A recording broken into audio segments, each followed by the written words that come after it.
Today, we are going to talk about your role in navigating Title IX and Title VI incidents as an RA. These are the learning objectives for this session. You will learn all of the steps involved in responding to instances of sexual misconduct.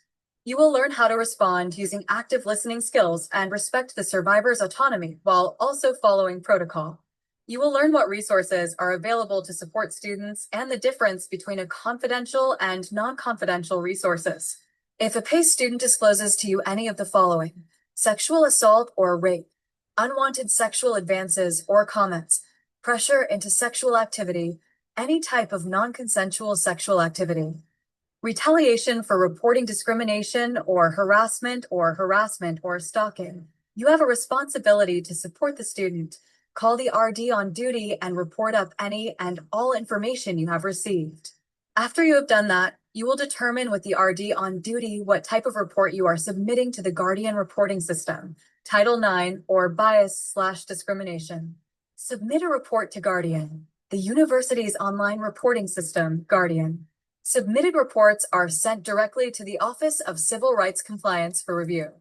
Once the Office of Civil Rights Compliance is notified, the Office of Civil Rights Compliance reviews the report, determines if it is within their jurisdiction and/or who we need to refer the case to for further follow-up. They email the complainant to check in and let them know they were notified of an incident and offer for them to speak with the office if they would like. They can choose to respond or they can choose to do nothing. The office does not require anyone to report or disclose information if they aren't comfortable or ready to do so. If they choose to meet with the office, they will discuss their options, supportive measures, informal resolution, and formal complaint process. This typically will take some time as some complainants often do not decide right away how they want to proceed.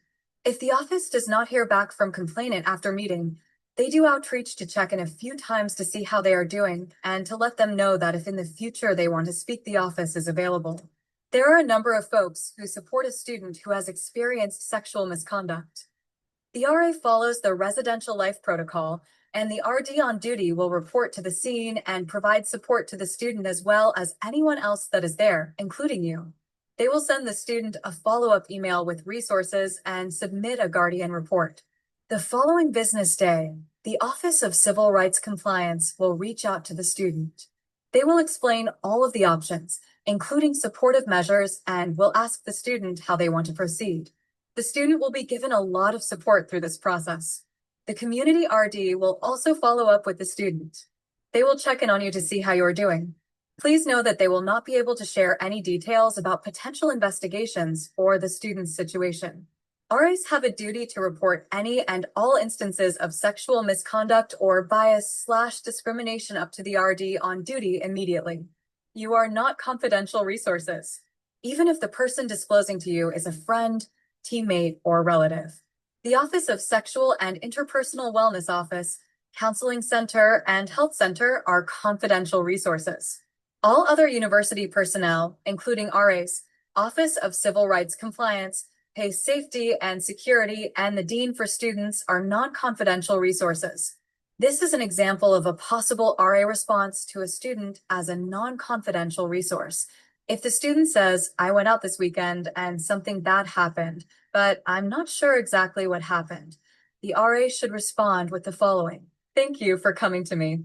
You can tell me what happened this weekend, but before you do, I want to let you know that if what happened this weekend involved a possible sexual assault, I'm a non-confidential resource.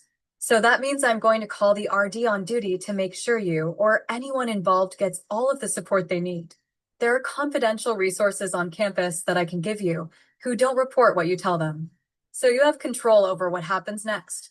We can continue talking about what happened this weekend, and I will eventually call the RD on duty, or I can give you the numbers for some confidential resources.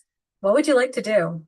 These are listed here again as a reminder of what to report as an RA as it relates to sex-based misconduct, bias, and harassment. A few ways to show support to someone who has shared a difficult experience with you as an RA are to listen and validate. Give your undivided attention. Statements like, "I believe you," or "Thank you for sharing this with me." Avoid overly positive statements like, "It will get better," or managing their emotions like, "Snap out of it." Do not ask for details. Even if curious or want to fully understand what happened, Do not ask for details. If survivor shares, listen in a supportive, non-judgmental way. Express your concern with statements like, I care about you, or I am here for you. Always remember to use gender-inclusive language that affirms survivors' gender identity and sexual orientation. Do not assume. Use neutral language. Here are some key phrases to use.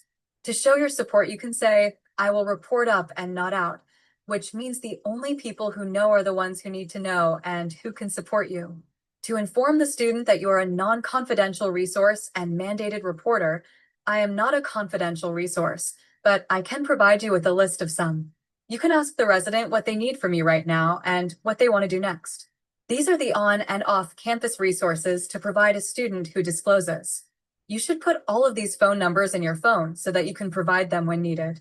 Thank you.